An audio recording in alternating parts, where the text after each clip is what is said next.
ኤፍሬም የሃይሚን አይምሮ በደንብ አድርጎ ነው የቀየረው። ሃይሚ አሁን ለብሩኬ ያላት አመለካከት ብሩኬ ኤፍሬምን እንደዛ እንደጎዳውና ትከሻውን እንዳወለቀው ረዳቻለችው። ብሩኬ በሷና በወንድሟ ላይ እንደተነሳ ነገር አድርጋ እንድትወስድ ነው ያደረጋት ኤፍሬም። ሃይሚ ለምትወደው ሰው በቀልን እንድታስብ ማድረግህ ተገቢ ነው ብዬ አላምንም። ምክንያቱም አንተ በማያገባህ ጉዳይ ውስጥ ገብተህ ሃይሚን ከምትወደው ሰው እያራካት ነው ያለው። እማይሆን ጸብ ውስጥ እንድትገባ እያደረግካት ነው ያለው። እያደረክ ያለው ነገር በሙሉ ላንተም አይጠቅምም፣ ለእህትህም አይጠቅምም። ለእህትህ የሚጠቅማት ነገር ላይ ብታተኩር ነበረ የተሻለ የሚሆነው። ምክንያቱም በሃይሚና በብሩኬ በመሃላቸው ያለው ግጭት ትንሽዬ ነበር። ያንን ትንሽዬ ችግር ማጥፋት ትችል ነበረ፣ ልክ እንደ ወንድምህ ማለት ነው። አንተ የሚያምርብህ ያ ነው።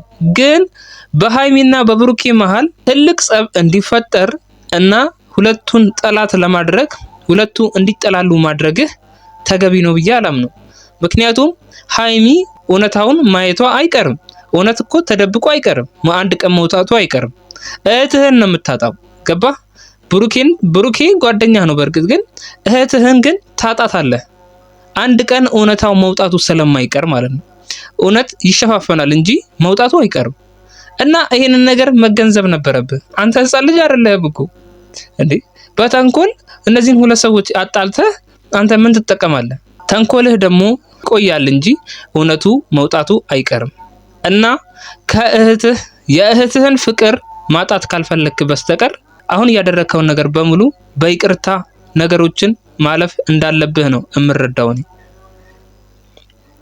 እዚህ ልክ እንደዚህ እንዲህ እስኪሆን ድረስ ሆስፒታል እስኪገባ ድረስ እጁ እስኪሰበር ድረስ በቃ ሃይሚ አላመነችም። በቃ ምንም አላመነችም እኮ በቃ ልክ ትከሻዬ ወልቋል ምናምን ራስ ጠምጥመ አሳይታት በቃ ግራን ይገባት እንዴ! በቃ ምን ይዋጣት እንዴ! በጣም ነው የደነገጠችው። አንተም ይሄንን ነገር ነው የፈለከው ሲጀምር።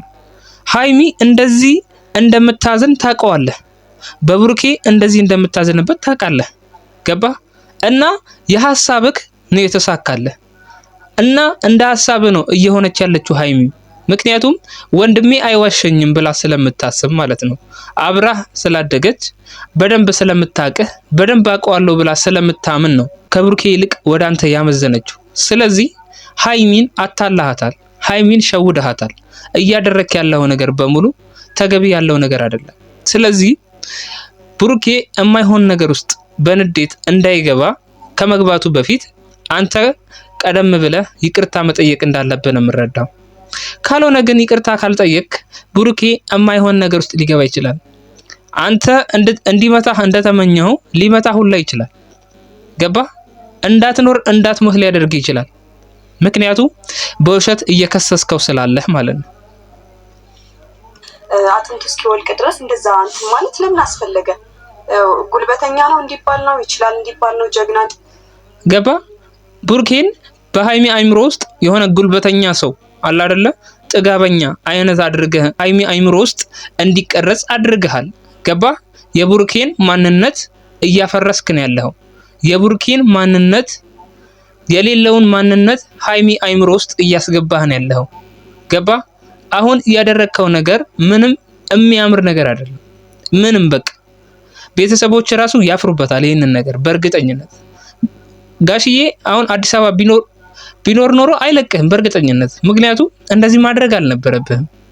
ገባ? ስለዚህ ከመሃላቸው ብትወጣ ነው የሚሻለው። እንዲባል ነው። ምን አይነት ድፍረት ነው እንዴ? እኔ እኮ ገባ? አሁን ብሩኬ ልክ በቃ ቤተሰቤን ደፈረ፣ ቤተሰቤን ደፍሯል፣ ወንድሜን መጥቷል፣ እኔን አሳዝኖኛል ብላ ሃይሚ እንድታስብ አድርጋታል በተዘዋዋሪ መንገድ። ገባ? ስለዚህ እንደዚህ ማድረግ ተገቢ አይደለም። በቃ አንተ ምን ያህል ባለጌ ሰው እንደሆንክ ነው የሚያሳየው። ኤፍሬም እየሰማኝ ከሆነ ማለት ነው ይሄ ቪዲዮ ይደርሳል በእርግጠኝነት።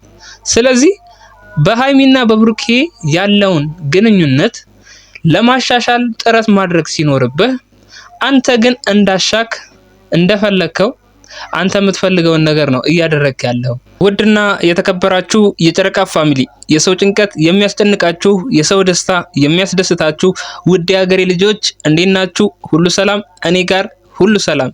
እንጂ ሀይሚም አትፈልገውም ብሩኬም አይፈልገውም ይሄንን ጉዳይ አንተ እንደዚህ በማድረግህ ማለት ነው። አሁን ተጠቃሚው አንተ ነው የምትመስለኝ። ያንተ ጥቅም ደግሞ የሚመስለኝ ሀይሚ ከብሩኬ መራቋ ነው በቃ ትልቁ ጥቅም ይመስለኛል።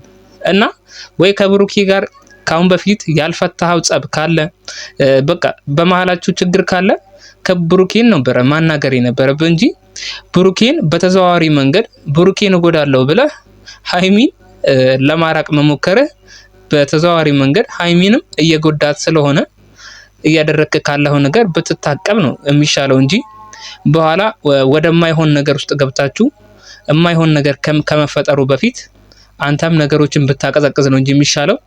ካልሆነ ግን ብሩኬ እንደማይለቅህ ልነግርህ እወዳለሁ በዚሁ አጋጣሚ። ምክንያቱም ብሩኬ እልህኛ ነው። ያላደረገውን ነገር ደግሞ አድርጋል ስትለው የባሰ እልህኛ ነው የሚሆነው። ገባ? እና በመሃላችሁ ያለው ግንኙነት የባሰ የማይሆን ነገር ውስጥ ልትገቡ ትችላላችሁ። እንግዲህ የዛሬው ቪዲዮ ይሄን ይመስላል። በሌላ ቪዲዮ እንገናኛለን። ቻው።